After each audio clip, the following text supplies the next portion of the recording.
Precioso Espíritu Santo, dependemos de ti y clamamos y ansiamos por la manifestación tuya en nuestras vidas, Señor, que nada en nosotros estorbe esa manifestación. Abre, Señor, los ojos de nuestro entendimiento para que podamos ver la obra que estás haciendo, Señor, ver lo que has hecho, ver tu corazón, Señor, el corazón del Padre, para saber qué es lo que viene, conocer la palabra. Abre nuestro entendimiento espiritual para dejar de caminar neciamente, Señor, para dejar de caminar egoístamente, para entender el tiempo que estamos viviendo.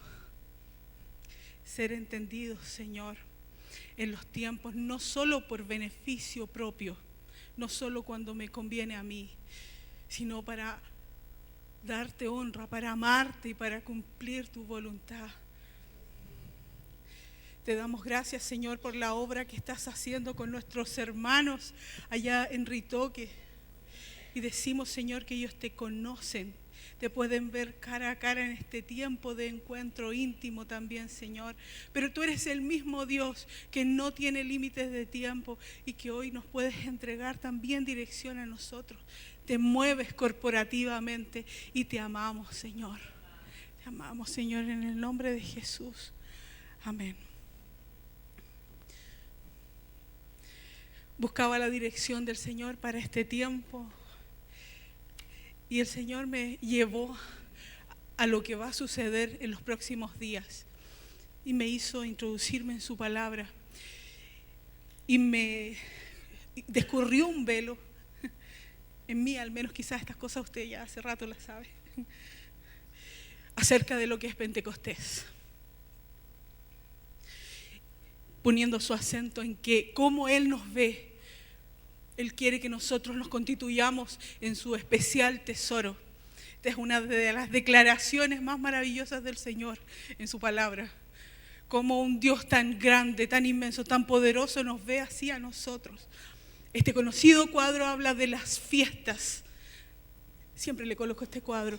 Pero nos sucede que al examinarlo, porque el Señor en Levítico 23 habla que hay convocatorias suyas, no son fiestas judías, son mis fechas, dice el Señor. Hablando de que en estas fechas son especiales para mí. Es como que nos estuviera diciendo eso el Señor. Y conocemos bastante, algo al menos, ¿cierto?, acerca de la Pascua. Sabemos acerca de la sangre del Cordero que se colocó en el dintel, ¿cierto?, y en las puertas. Y el Señor nos ha traído al conocimiento de que esa es la sangre de Jesús que era necesaria para nuestra salvación, ¿cierto?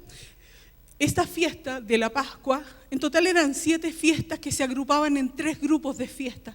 Las 3 primeras conformaban una que era la fiesta de la Pascua, que comenzaba por Pesaj, ¿cierto?, en la sangre del Cordero, los dinteles, luego por panes sin levadura y tercera fiesta, primeros frutos, primicias, las primicias. La muerte, el derramamiento de sangre, la muerte de Cristo y la resurrección.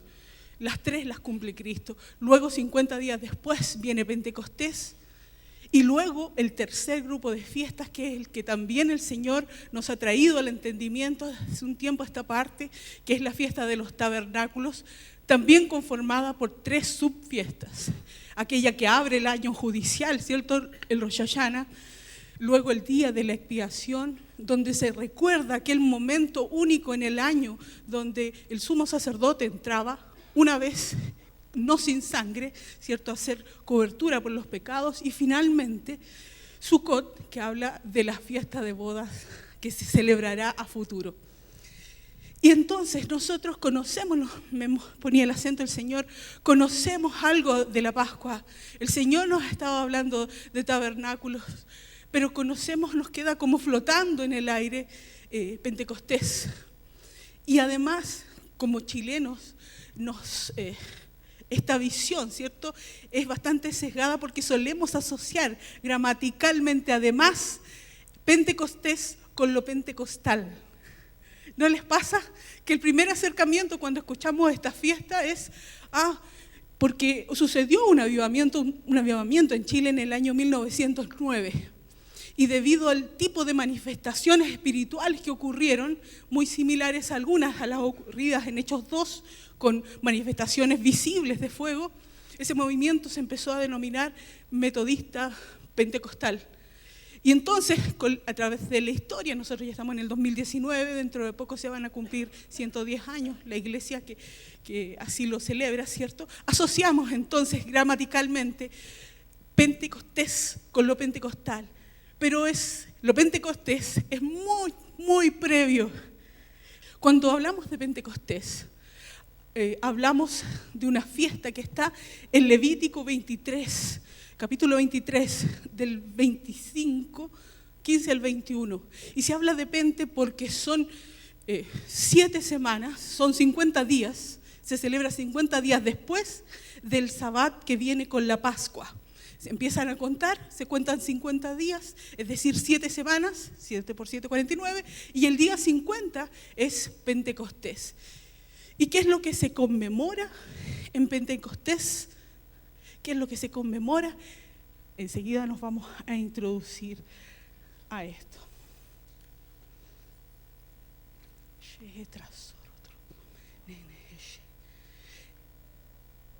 Les voy a decir. En Pentecostés conmemora la entrega de la ley, de la Torá al pueblo. Pero yo decía, Señor, parece como tan inconexo. La entrega de la Torá en el Sinaí, con Hechos capítulo 2, ¿qué es lo que los liga?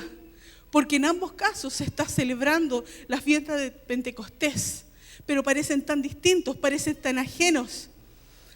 Pero no hay que perder la perspectiva de que en el mismo Hechos capítulo 2, el pueblo que estaba en Jerusalén estaba celebrando una de las fiestas de convocatoria anual, que era precisamente Pentecostés. Ese grupo que estaba en el aposento alto, conforme el mandato que había dado Jesús de estar unánime, ¿cierto? Porque yo enviaré el Espíritu Santo, ellos se encontraron con toda una multitud de gente que también estaba en Jerusalén, porque era una de las fiestas de ascensión y de convocatoria, que era precisamente Pentecostés. Pero el Señor me mostraba un poco más de Pentecostés en relación a esto, a Hechos capítulo 2 como segundo Pentecostés, pero habiendo un primer Pentecostés que solemos ignorar. Este primer Pentecostés está en Éxodo capítulo 19. Vamos a ir a este pasaje. Y lo he graficado con unos anillos, porque quiero que eso quede en nuestro corazón. Esto es lo que es Pentecostés. El primer Pentecostés es la propuesta más maravillosa de matrimonio que existió en la historia. Este Dios, creador del universo, creador de todo lo que existe, el Dios dueño del oro, la plata, de todo, descendió sobre un monte de no más de 2.200 metros sobre el nivel del mar. Casi 3 veces el Cerro San Cristóbal, hermanos, para que se hagan una vista gráfica de lo que es eso. Y el Dios del universo descendió y el monte ardía. Y Dios se humilló, Dios eterno se humilló viniendo. ¿Para qué vino? Para hacer una propuesta de matrimonio. Fíjense lo que dice Éxodo 19, dice de versículos 3 al 6, le llama, ¿cierto?, a Moisés. Desde el mismo lugar, Moisés estaba en lo que era el monte Horeb, también llamado la región Horeb o Sinaí, y lo llama al mismo lugar donde inicialmente se encontró con él en la zarza ardiente, y le dice, sube aquí. Y cuando Moisés va al encuentro, lo ve manifestado como nube, truenos, ¿cierto? Esto de que nos hablaba el Señor hoy. Y Dios le dice, dile a mi pueblo que si pone oídos a mi voz y guarda mi pacto, entonces me será un especial tesoro. Como el Dios del universo dice, me será un especial tesoro. ¿Quién le va a hacer un especial tesoro? Aquel pueblo que acababa de liberar de la esclavitud. Un ex esclavo, un pueblo conformado por ex esclavos que él compró con su sangre, iba a ser su especial tesoro. Pero lo único que tenía que hacer este pueblo era oír su voz y guardar su pacto. Y el Señor dice, si hacen eso, ustedes me van a hacer un reino de sacerdotes y gente santa. Porque por eso se hablaba hoy día tanto en la adoración de la santidad, del que Él venía a apartar. Porque Él no quería un pueblo donde uno solo lo conociera y Él le hablara al resto. Él quería que todos lo conocieran. Su llamado siempre fue corporativo. Eso no significa que el Señor avale la anarquía. No, Él coloca órdenes, Él coloca jerarquía y nos coloca, ¿cierto? Él mismo constituyó a algunos apóstoles, profetas, evangelistas, pastores y maestros. El Señor no avala la jerarquía, pero Él sí quería tener una comunicación persona a persona con cada uno de su pueblo. Él quería que todos lo buscasen. Y Pentecostés nos habla de esto. Yo quiero tener un reino donde donde todos me busquen y me encuentren. Donde yo hable con ellos cara a cara. Eso es lo que el Señor quería en Éxodo 19. Y Moisés lleva esta propuesta que ha recibido del Dios eterno en el monte Sinaí, desciende al pueblo, habla con los ancianos y con todo el pueblo, y el pueblo rápidamente, yo digo sin pesar casi lo que está diciendo, dice, haremos todo lo que nos dices. Así rápidamente, ¿le ha pasado a usted que de repente hace compromiso y ni siquiera lee la letra chica? Pero ya se comprometió, estaba en la palabra del Dios eterno, del Dios eterno del universo, que Él sí iba a cumplir, ¿cierto? Que extendió su pacto al pueblo y el pacto dice, sí, vamos a hacer todo, sí, seguro que lo hago. No tenía idea de lo que tenía que hacer, pero se comprometió. Y en ese momento, cuando surgió el acuerdo de voluntades, oferta, aceptación, pum, pacto, en ese momento se suscribió verbalmente, así como Dios crea todas las cosas con su voz, suscribieron un contrato, el pacto vamos a entrar enseguida a cómo se celebra estos pasos de la boda, pero hubo un acuerdo en cuanto a que desde ese momento ese pueblo era su especial tesoro y que Dios lo había santificado. Esto es lo que se celebra en Pentecostés, una propuesta maravillosa que supera toda historia de amor romántico, si se dan cuenta ustedes, porque es Dios, creador del universo, descendiendo no al Everest, no al Himalaya, descendiendo a un monte Sinaí. ¿Sabe que el monte Sinaí se ubicaba en el desierto de Sinaí y se llamaba Sinaí en honor al dios Sin, que era el dios Luna? Y Dios desciende en fuego sobre ese monte. Aquí tenemos fotos reales del Sinaí. Un monte, como decía, de no más de 2.200 metros. Hablábamos, para que hicieran la idea, casi tres veces el Cerro San Cristóbal. Y Dios desciende, Dios creador del universo, desciende en toda su gloria. Y por supuesto que el monte humea. O sea, el monte decía, pero ¿cómo humea, Señor? Si es casi pura roca. Eran rocas que con la presencia del Dios glorioso eran como de fuego. La presencia de Dios hacía que ese monte ardía. Dice, yo vengo a ti en una nube espesa porque quiero que todos me oigan. Ese era el plan del Señor. Dios quería que todos lo escucháramos, no solo algunos, no solo Moisés. Dios quería que todos y se sigue siendo el plan de Dios, sigue siendo el plan de Dios.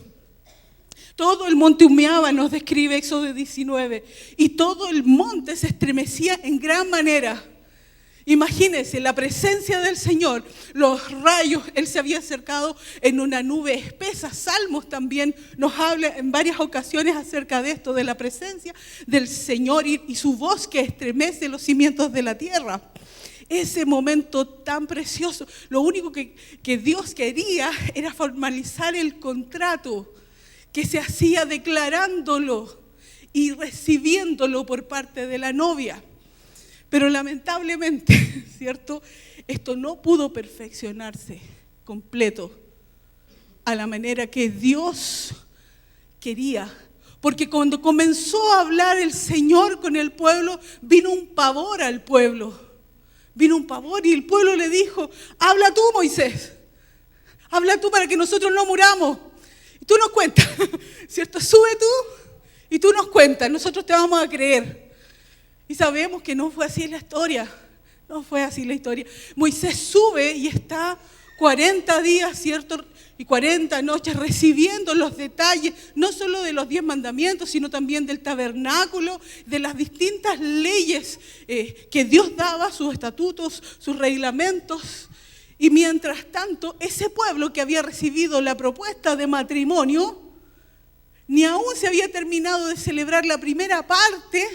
¿Y usted sabe qué sucede con ese pueblo? Lo sabemos, ¿cierto? El pueblo comete adulterio antes de consumar el matrimonio, pero ya estando casados. Es triste, pero el novio estaba redactando los votos, por decirlo de alguna manera, con su dedo en las tablas de piedra, y el pueblo abajo creaba, ¿cierto? Se sacaban los zarcillos de los que le habían dado, ¿cierto?, oído sus dioses, ¿cierto? Y construía este becerro. Y decía, estos son tus dioses, Israel, los que te sacaron de Egipto. Y el Señor lo escuchó. Él estaba entregándole sus mandamientos, pero Él ya había puesto su palabra por intermedio. Decía, si tú quieres, entonces para mí vas a hacer un especial tesoro. Dios ya había extendido su pacto. Y como Dios no es hombre para que mienta, ni hijo de hombre para que se arrepienta, este pacto iba a seguir adelante, aunque no había sido completado a la perfección, al principio por nosotros el pueblo, no por Dios. Te deja un sinsabor ese primer Pentecostés, ¿cierto? Te deja un sinsabor porque ves a un Dios eterno, maravilloso, que quiere venir y reunir a su pueblo y entregarse cara a cara a Él. Pero ves que nosotros no damos la talla, decimos rápidamente que sí y luego lo estamos engañando. No sé si a usted le pasó en su vida, pero muchos de nosotros recibimos o declaramos que recibimos tan rápidamente al Señor, pero no lo tomamos en serio al tiro, que nos tendimos a separar. Y el Señor tuvo que venir a buscarnos años después, luego de varios porrazos, ¿cierto? Y vivimos, ¿cierto?, sustentando las consecuencias de las malas decisiones de esos años, cuando Dios quería evitarnos todas esas cosas, porque nos vino a buscar antes. Generalmente cuando llegamos al Señor, no era la primera vez que Dios se acercaba a nosotros. Pero esto sucedió en Sinaí. Dice el Señor. El Señor hablaba de aceite hoy. Sigamos. El Señor quería este Sinaí.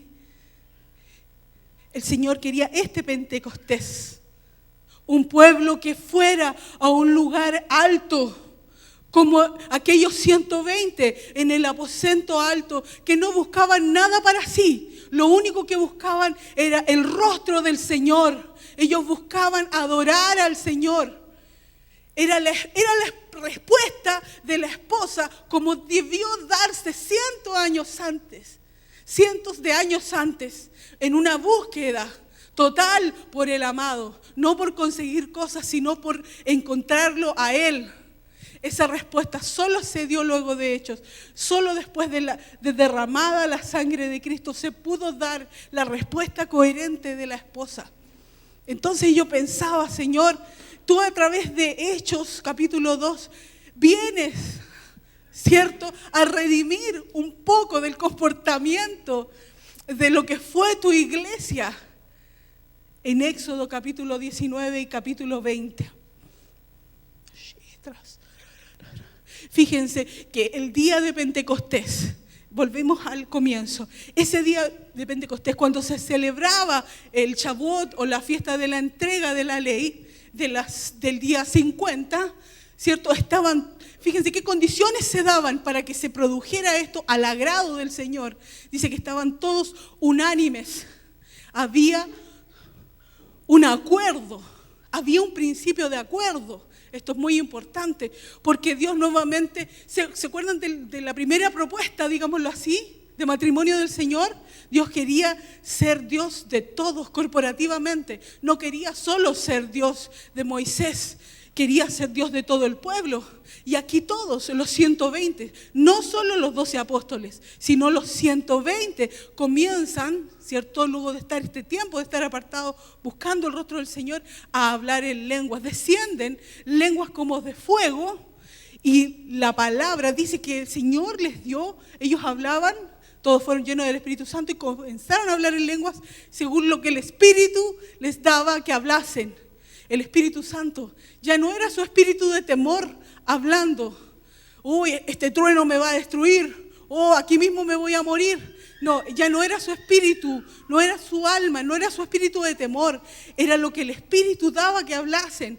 Es decir, ellos estaban repitiendo, en cierta manera, las palabras del pacto y así como las dijo el Señor, ellos las estaban haciendo suyas. Y entonces se perfeccionó. El Señor me lo mostraba.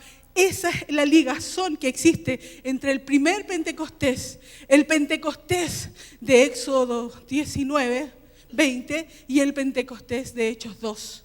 Parecen desconexos, pero no lo son. La iglesia vino a dar la talla recién después de Hechos 2, años después. Estamos a puertas de Pentecostés, hermano. Sí, como dijo el hermano Sebastián Purot. Estamos conmemorando por calendario, corresponde al próximo domingo 9. Y si nos damos cuenta, generalmente ponemos tanto acento en Pascua, ponemos tanto acento en Sukkot, en Rosh Hashanah, ¿cierto? Pero pasamos como por encima Pentecostés. Yo pienso, el Espíritu Santo es tan tremendo y es tan humilde a la vez. Él es quien se ha quedado con nosotros, quien nos enseña la palabra, quien nos consuela, quien nos recuerda el testimonio de Jesucristo. Y de hecho la palabra dice que la ofensa al Espíritu Santo es un pecado de aquellos que se consideran imperdonables. Pero nosotros nos hemos dado durante años el lujo de pasar por encima sin detenernos a pensar. No es que estemos judaizando, porque no estamos judaizando. Pero el Señor dice, son mis fiestas. Y estas fiestas que a todas luces hablan del Espíritu Santo son aquellas que menos conocemos, que menos entendimiento tenemos. Seguimos siendo como la esposa del principio, la esposa perpleja, la esposa media, yo pienso, cierto, como media necia que dice, ya sí, acepto. No tenía idea de lo que estábamos firmando, no teníamos idea y realmente no estamos dispuestos a cumplirlo. Si no conocemos las condiciones del pacto matrimonial, ¿cómo vamos a conocer nuestras obligaciones? ¿Cómo las vamos a cumplir? Decíamos que en la boda judía se distinguían estas dos etapas. Una etapa de lo que habitualmente conocemos como esponsales o como compromiso, cuando las partes, el marido, ¿cierto?, y la mujer se entregaban en esta primera etapa, ¿cierto?, una garantía de la celebración. O sea, primero el novio iba y proponía, la novia aceptaba, y cuando ya había este acuerdo, en garantía de la celebración, se entregaba un regalo que era un arras, una garantía, que generalmente, tradicionalmente viene a ser constituido como un anillo, lo que conocemos como anillos de compromiso, ¿cierto? Pero en otras naciones eran a veces cantidades de dinero. Las arras en Roma, por ejemplo, también eran cantidades de dinero. Sí. Pero además de esa garantía que decía, yo me voy a casar sí o sí contigo, y el Nuevo Testamento nos dice que el Espíritu Santo es las arras, ¿cierto? Es las arras de la posesión. Luego de eso venía la lectura. Fíjense, estamos recién en la primera parte. La lectura de los votos o del pacto o del contrato de matrimonio que se llamaba Ketubá. El novio iba y la leía en voz alta y luego se la entregaba a la novia. Eso es lo que estaba haciendo el Señor en el Sinaí. Estaba leyendo, ¿cierto?, con su voz de trueno, si es Dios del universo, ¿cierto? Estaba leyendo su pacto de amor hacia su novia, los detalles. porque como Él es un Dios santo, su novia tenía que santificarse. Entonces era, no matarás, ¿cierto? No cometerás. Tenemos todos los 10 mandamientos y luego Él mismo los escribe con su dedo en tablas de piedra y se lo entrega a la novia. La novia estaba fornicando, lamentablemente estaba adulterando abajo. De hecho, Dios le dice a Moisés, desciende pronto. Y los detalles son tristes. Los detalles son muy tristes porque les dice en Éxodo 32:7, desciende. Y lo sabe todo. Dios sabe exactamente. En el versículo 8 dice, pronto se han apartado de mi camino. Se han hecho un becerro de fundición, lo han adorado, han ofrecido sacrificios y han dicho, hasta las palabras que ellos decían abajo, ni siquiera muy lejos porque sabemos 2.200 metros estaban cerquita, dice, le han ofrecido sacrificios y han dicho, estos son tus dioses que te sacaron de Egipto. ¿Se imagina el dolor del novio? No ha terminado de celebrarse la primera parte y la novia ya lo engañó. Era un dolor, era un quebranto del corazón de Dios, pero Dios dice, igual yo te voy a santificar, igual yo estoy dispuesto a morir por ti, igual yo te voy a restituir. Vemos la historia de Oseas, ¿cierto? Cómo Dios es capaz de perdonar. Es cierto, un adulterio es la única causal de divorcio en las Escrituras, pero no es una obligación el divorcio. Todavía a la persona engañada le queda la posibilidad de perdonar. Eso es ya un estándar mayor, ¿cierto? No te pueden obligar a perdonar. Pero existe la posibilidad y Dios toma esa posibilidad y perdona a su pueblo y limpia y redime a su amada. Pero bueno, volvemos a la primera parte de la celebración de bodas, que era denominada compromiso o erusim, y tenemos la segunda, que era la celebración de la fiesta de bodas, que generalmente se realizaba casi un año después, inicialmente, hacia la época de la época de Cristo, estoy pensando, se celebraba casi un año después de la primera parte, y esto permitía al novio ir a hacer casa, obtener ganancias para después establecer su hogar. ¿Se acuerdan ustedes cómo dice Jesucristo cuando asciende a lo alto? Dice, me voy pues a... Exactamente, Él iba a hacer morada. Es el novio ascendiendo, ¿cierto? Y deja las arras, el Espíritu Santo, que se manifiesta en Hechos 2, Pentecostés también, de que Él va a volver. ¿Tenemos pacto matrimonial en este momento? ¿Jesucristo? Amén. Estamos casados con Cristo. Somos, como pueblo de Dios, somos la esposa del Cordero. El Cordero partió, dejó las arras, que es el Espíritu Santo, e hizo la promesa de que regresará. He aquí, vuelvo pronto. ¿Cierto? Y entonces, en su regreso, vienen las conocidas bodas del Cordero. Y en ese intertanto, la novia ahora sí debe limpiarse. Nosotros estamos en un proceso donde todo lo que adquirimos en los tiempos de esclavitud, ¿cierto? Todos esos ídolos, y el Señor nos ha llevado en eso, ¿cierto? Todos esos ídolos erigidos, Babilonia, Persia, Grecia, Roma, todas las iniquidades ancestrales, todos los sellos de bastardos, todas estas iniquidades, nosotros como novia, como iglesia, pero también corporativamente, individual, pero también corporativamente, porque Dios quiere un reino, ¿cierto?, de sacerdotes, no quiere solamente a una persona sola adorándole, es distinto. Sí, el Señor te busca en la soledad también, sí. Pero una vez que yo pasaste ese estándar, también necesita la acción del cuerpo, porque hay algo que Él derrama solamente a nivel corporativo.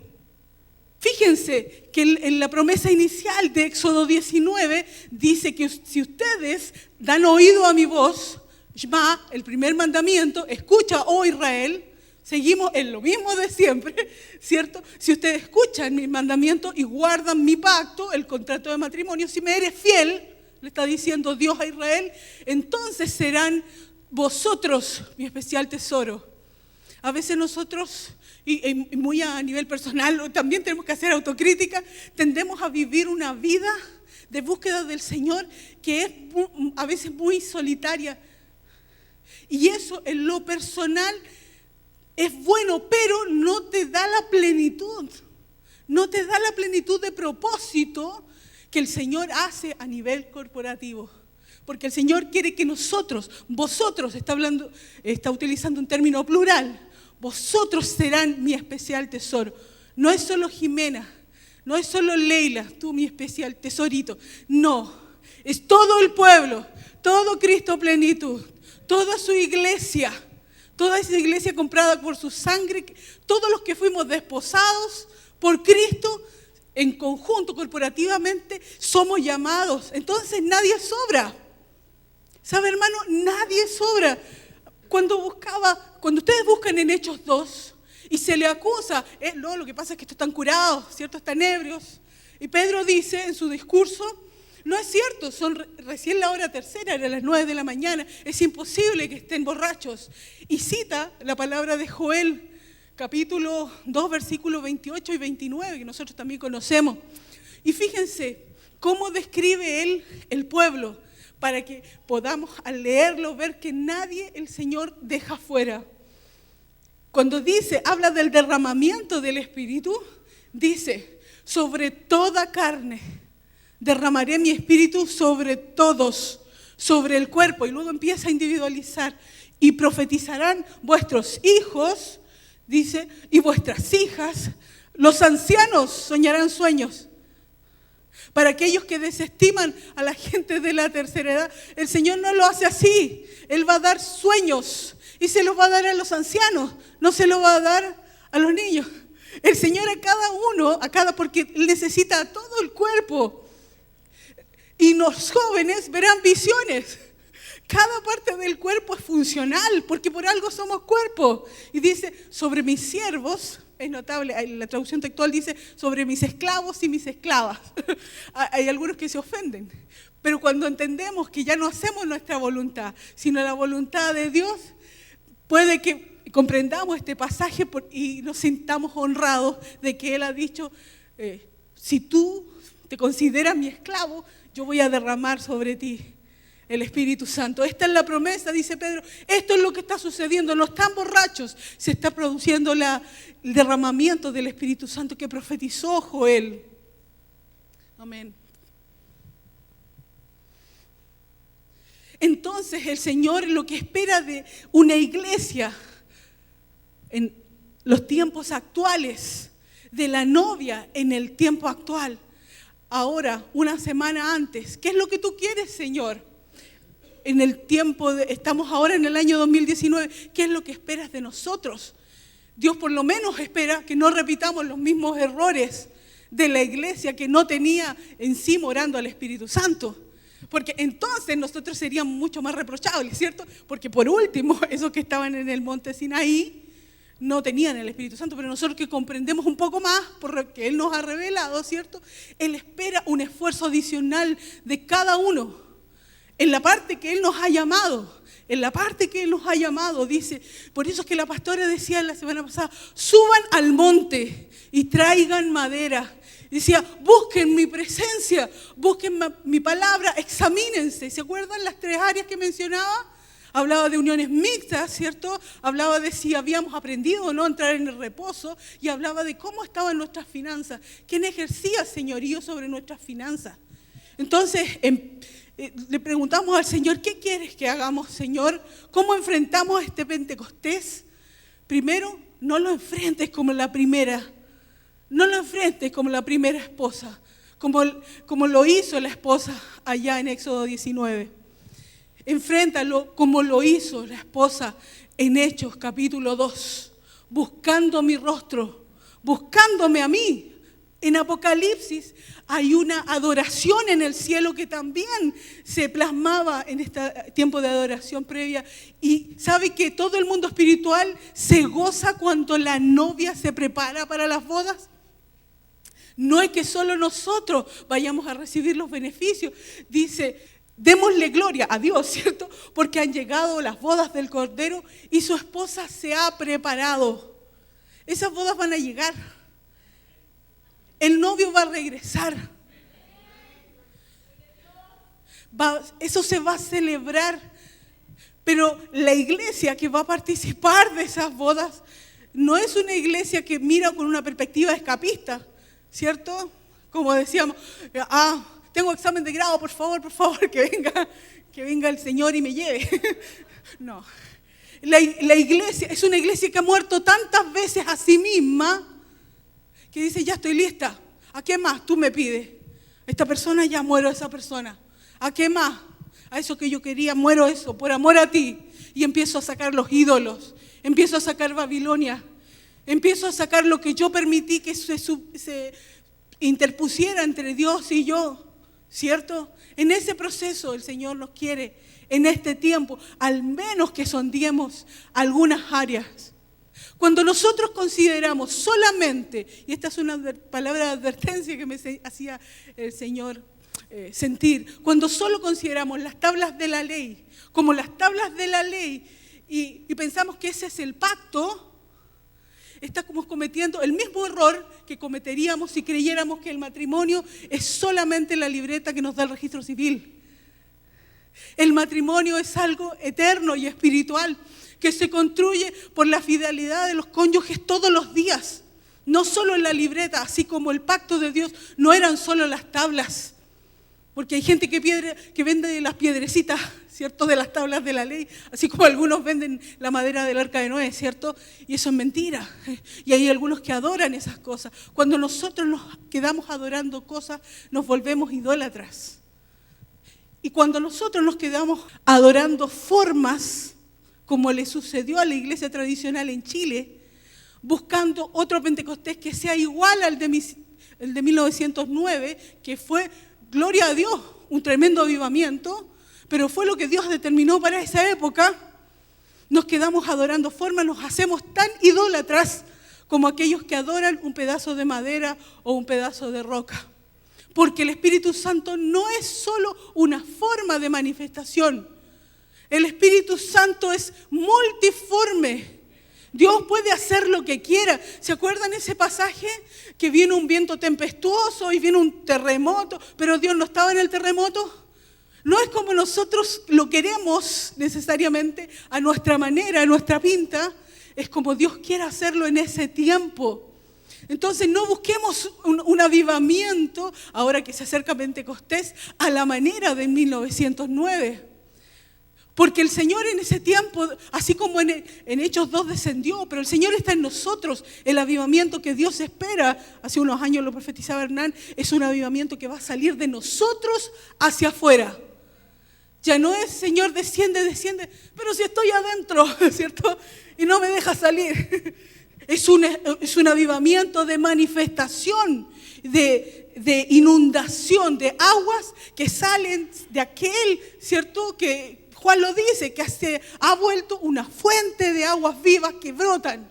Ese es el avivamiento que Dios pide para este tiempo. Pero para que se produzca ese avivamiento, la novia no tiene que buscarlo como la novia de Éxodo 19, sino como la novia de Hechos 2. No como la novia del primer Pentecostés, me decía el Señor. Lo tienes que buscar como la novia, con el mismo amor, con el mismo ansia. Es una ansia de entrar en tiempos de intimidad con Dios. Y Dios sí responde, sí responde. O sea que si nos viéramos, yo le pregunté al Ramón, ¿cuántos somos en esta sala? Cuando estuvieron los niños acá, éramos 147. Si nosotros nos viéramos, mírese un momento a sí mismo la cantidad. No se necesitan muchos. No se necesitan muchos para lograr una manifestación que cambie una nación y naciones. Pero sí se necesita gente que sea como la iglesia de Hechos 2, que esté dispuesta a morir. La iglesia del primer Pentecostés quería todo para ella y reclamaba por todo lo que le faltaba. No tenemos agua, no tenemos carne. Mira, nos trajiste a morir en el desierto, ¿cierto? Esa era la iglesia de Éxodo 19. La iglesia, la esposa de Hechos 2, dice, aunque me mate, así creeré en él, así como Job. Y estaba dispuesta a irse al circo romano y moría adorando. Esa era la iglesia. La que le creía contra todo pronóstico, contra todo diagnóstico médico, la iglesia le sigue creyendo a Dios, pero no solo por buscar cosas para sí, sino para adorarlo a Él. Si nosotros los constituyéramos en esa iglesia, solamente los que estamos aquí realmente cada uno creyésemos eso y viviésemos eso, seríamos más que suficientes. Seríamos más que suficientes, hermanos. ¿Cómo enfrentamos Pentecostés entonces? ¿Cómo nos preparamos? Estamos una semana. ¿Saben? Los judíos empezaban a prepararse 50 días antes, ¿cierto? Después de Pesaj, cada día se examinaban, hacían lo que se llama la cuenta del Homer. Y entonces empezaban a ver si daban la medida y analizaban distintas partes de su vida. No estamos judaizando, estamos diciendo, hay una verdad ahí de que sí tenemos que examinarnos. Y por lo menos algunas cosas, preguntarnos a nosotros de cara a Pentecostés, porque el Señor nos está preparando la vasija. ¿Sabe que estaba poniendo aceite? No encendió totalmente las lámparas, no las encendió, pero Él quiere encenderlas. Pero para encender estas lámparas, Él está colocando aceite. Pero para que se enciendan, tenemos que ser conscientes. Esta no es una novia tonta. Esta no es una novia que no conoce el pacto, que habla rápidamente antes de terminar de escuchar la pregunta. Nosotros tenemos que preguntarnos frente a Pentecostés, ¿estamos cada uno de nosotros conscientes de que realmente somos la esposa del Cordero? ¿Somos parte? No cada uno, porque no tiene miles de esposas. Nosotros como cuerpo de Cristo, salvados por su sangre, que tenemos el honor de ser la esposa, parte de la esposa del Cordero, a veces no somos muy conscientes, ¿cierto? A veces no lo somos. Hermanos, no lo estoy diciendo como crítica. Estoy diciendo, ¿qué podemos hacer? Estamos a las puertas de Pentecostés. Al menos empecemos a considerar si tenemos esa certeza de ser la esposa. ¿Conocemos los términos de este acuerdo? El año pasado yo le preguntaba a alguien si se conocía los 10 mandamientos de memoria. No voy a hacer esa pregunta de nuevo porque estoy segura que tampoco nadie me lo va a responder ahora. Ni yo. ¿Hemos dado cumplimiento a estos mandamientos? Bueno, están en Éxodo 20 para los que quieran introducirse a esto. ¿Hemos dado cumplimiento a esto? Sondeémonos en casa, tarea para casa, a estos mandamientos que son parte del pacto matrimonial, ¿cierto? Cuando dice no matarás, el área de la murmuración también es matar, ¿cierto? No codiciarás nada de tu prójimo, no adulterarás, ¿cierto? No mentirás, honrarás a tu padre y tu madre. Hemos cumplido. Hemos sido fieles con los estatutos del pacto. Ese es el estándar de Dios. No me eche la culpa. Ese es lo que Dios establece con su pacto. Sí, sigamos. Como forma de vida, aterrizándolo como bien al presente. ¿Nos damos tiempo de adoración personal? Como forma de vida. No solo acá corporativa, que es bueno, pero sabe que se potencia y se nota el tiro cuando la gente ha tenido tiempos de adoración íntima en casa. Se nota, porque tiene madera, ha subido al monte, tiene una palabra, no solo un logos, tiene un rema, tiene una revelación que aportar al cuerpo y el cuerpo sube más rápido, si no hay que andarlo tironeando, ¿cierto? Como forma de vida. ¿Estudiamos su palabra? ¿O solo la que nos ponen acá? ¿O solo cuando en el discipulado ya se pone pesadito y nos dan tareas? Se las voy a exigir. Las tareas de mi discipulado. 6. Intercedemos como forma de vida. Estamos viendo que las bases de la casa, ¿cierto? Los pilares de la casa son la adoración y la intercesión, ¿cierto? El estudio de la palabra. Como forma de vida, entonces, buscamos interceder buscando que se haga la voluntad, hágase tu voluntad, así como en el cielo y en la tierra. Ese es el intercesor, el que quiere que la voluntad de Dios se haga en la tierra. El que busca su palabra es el que quiere conocer el corazón de Dios. ¿Qué es lo que tú estás diciendo para hoy? ¿Qué es lo que se revela para hoy? El adorador es el que quiere agradarlo, quiere tener tiempo de cercanía con Él. Y nosotros cada uno, ¿cómo estamos? Estamos cerca de Pentecostés. ¿Lo hemos incorporado a nuestra vida? Estas lámparas deben llenarse del aceite de Dios. Las últimas. Sigamos. Hay muchas palabras más. ¿Damos la talla de la iglesia madura? ¿O a veces ¿Tenemos reacciones inmaduras? Yo me he pillado con reacciones inmaduras, ofendiéndonos fácilmente. ¿O estamos dispuestos a morir, ya que nuestra fama no importe, que nuestro nombre no sea lo más importante? Lo importante es que Dios establezca su propósito. ¿Estamos conscientes que Dios va a volver? ¿Queremos que Dios venga?